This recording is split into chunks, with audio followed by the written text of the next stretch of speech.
We live in this world where we're always wondering if they love me, do they like me, do they really like me, are they really into me? How do you know when you deeply love someone and when someone deeply loves you? A study showed that the parts of your brain that are activated in a breakup are the same as detoxing from cocaine. So when you're going through a breakup, when you're feeling the craving to be with that person again.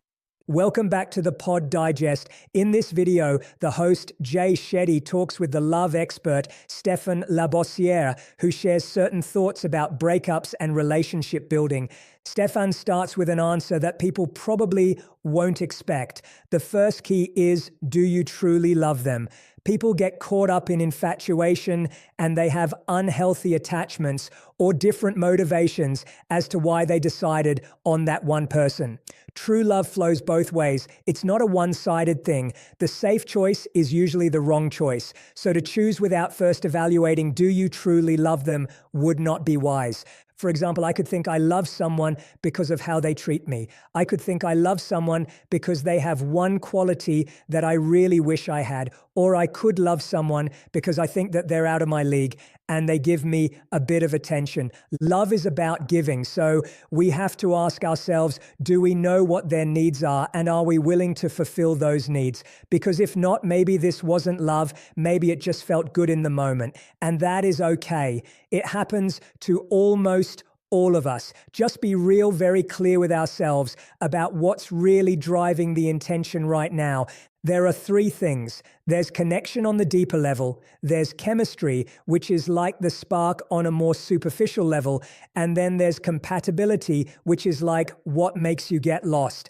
Compatibility on paper doesn't mean compatibility in real life. Let's use an example. Say you're a woman and the only reason why you're holding on to this guy is because he's a nice guy. You don't feel like starting the process over with somebody else. So even though you're not feeling it with him, you figure, let me try to make it work. You're wasting your time.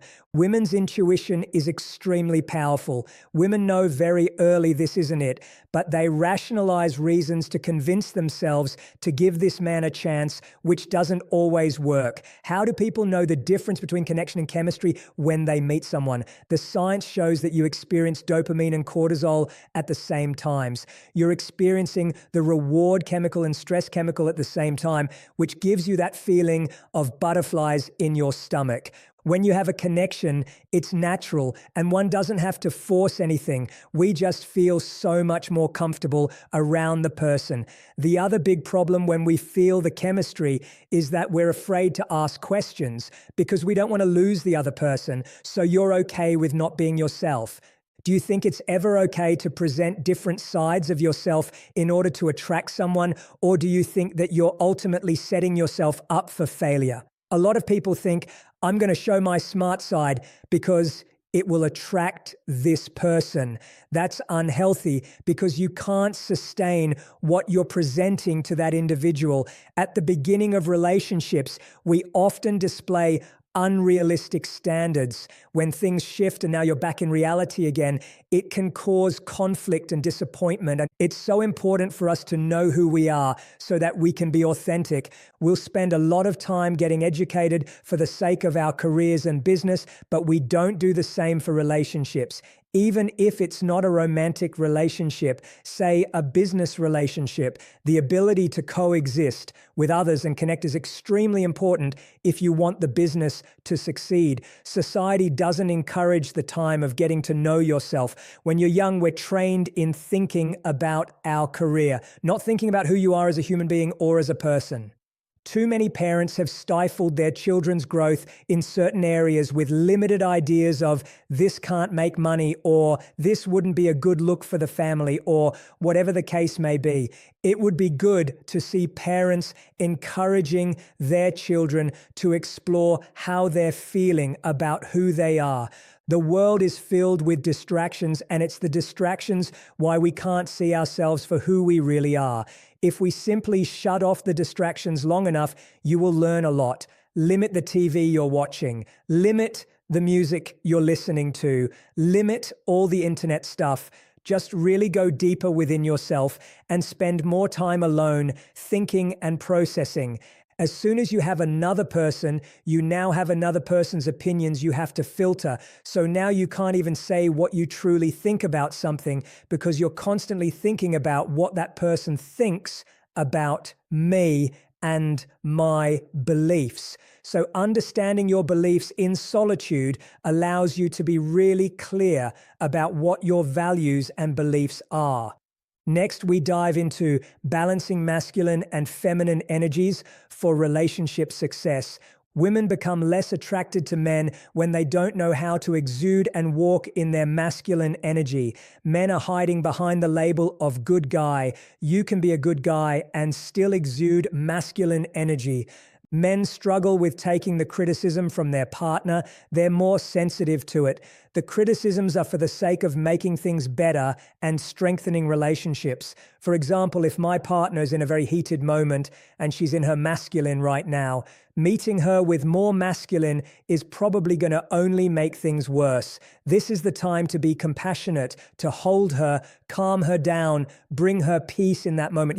Because we need to balance each other out. When men suppress their emotional vulnerability out of fear of appearing weak, they limit their capacity for intimacy and connection. Similarly, when women equate femininity solely with submissiveness or a lack of assertiveness, they diminish their personal power and authenticity. We all see compassion, sweetness, and kindness as a weakness. We see that as us losing our power and strength in a relationship if we become the comforter. When people have been their best selves for the wrong person, that person brings out the worst in them. When someone takes advantage of your kindness, you would struggle to trust again. The question is, how do people find people that they know respect them so that they can be their best version or be a better version of themselves? Realize that your actions weren't the problem, it was the person. We keep giving energy to the wrong person because we feel we can make them better. There's this feeling of, I can change this person, I can make them better, I can heal them. There are these subconscious things like always critiquing, always picking at stuff with your partner. Chances are you think there's some issues with them when you think that you can fix them. Let's talk about women and first love. Stephan explains that women often enter their first serious relationship with a great capacity for love and vulnerability. They give it their all, often at a younger age when men might not possess the maturity to handle such emotional depth and commitment. This mismatch can lead to heartbreak for the woman. The experience of being hurt in this first love can significantly impact a woman's approach to future relationships. She vows not to experience that pain again and may, consciously or subconsciously, choose partners who are less likely to hurt her because they won't reach the same level of emotional intimacy. She may gravitate towards men she perceives as fixer-uppers, believing their need for her help will make them less likely to leave or betray her. This dynamic gives her a sense of control and a false illusion of security, but ultimately proves unsustainable and unfulfilling. This pattern can lead to a cycle of unfulfilling relationships where women prioritize partners who offer safety and validation over those who truly resonate with their hearts and desires.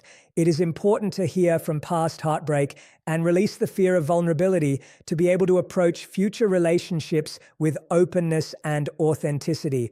So now, how do you know when you have tried everything? A lot of people stay in something for a lot longer than they should because they'd rather not be alone.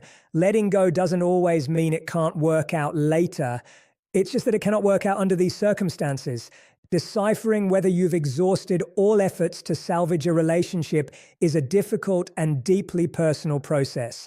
A significant indicator is your partner's consistent refusal to address recurring issues or invest in personal growth. If you've clearly communicated your concerns and expectations, yet encounter resistance or apathy, it's a red flag. Remember, you can't single-handedly sustain a healthy relationship. It demands mutual effort. Reflect on the reasons behind past conflicts and whether those issues remain unresolved. Are you falling back into the same detrimental patterns without any tangible progress? If the foundation of your relationship rests on unaddressed problems, winning them back becomes a futile exercise. Stephan emphasizes the importance of looking inward and acknowledging the reasons behind your desire to hold on. Are you clinging to the remnants of a fantasy, afraid to confront the reality of the situation? Sometimes the fear of loneliness, the thought of starting over, or the societal stigma associated with breakups can overshadow the need for authentic connection and personal fulfillment. Every relationship is unique, and there's no one-size-fits-all answer to this question. Sometimes you're not missing the person, you're missing the feeling. Breakups are painful, and it's crucial to allow yourself to feel the sadness, grief, anger, or confusion that naturally arises. A lot of times a breakup is a blessing in disguise. Instead of dwelling on the loss of the relationship or trying to win your ex back, direct your energy towards self-reflection and personal growth. Ask yourself why you were drawn to this person in the first place. Were there any red flags you ignored? What did you learn from the relationship, both positive and negative? Use this time to gain a deeper understanding of yourself, your needs, and your desires in a partner. A breakup can serve as a catalyst for addressing deeper emotional wounds from the past. It's a chance to unpack unresolved traumas, confront unhealthy relationship patterns, and cultivate a stronger sense of self-worth. Surround yourself with people who uplift and encourage you. Consider seeking support from a therapist, counselor, or trusted friend to guide you through this transformative process. You can't make something last if only one person's working on it. Two people need to grow individually to be able to grow collectively, and we're forcing them to grow together so hard. Chances are you need to grow apart in order to see whether you grow together again or grow for someone else. Thank you again for watching our video. We hope you learned a few things about developing healthy relationships. Please don't forget to like and subscribe if you haven't already.